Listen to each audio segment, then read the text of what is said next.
সোনায় সোহাগা ভারত। যুব এশিয়ান গেমসে কাবাডিতে একদিনে জোড়া স্বর্ণ পদক জয়।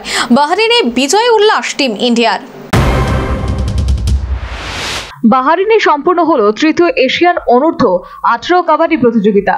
পুরুষ ও মহিলা উভয় বিভাগে অংশ নিয়ে অপরাজিত চ্যাম্পিয়ন হলো ভারতীয় দল, যার ফলে দুটি বিভাগে স্বর্ণ পদক জয় করে টিম ইন্ডিয়া। 2013 সালের পর যুব কাবাডি আসরে সেরা সাফল্য অর্জন করল ভারতীয় খেলোয়াড়রা।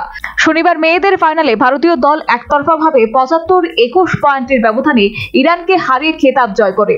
এর আগে গ্রুপ পর্যায়ে ভারতীয় দল পরাজিত করেছিল বাংলাদেশ, থাইল্যান্ড এবং শ্রীলঙ্কাকে।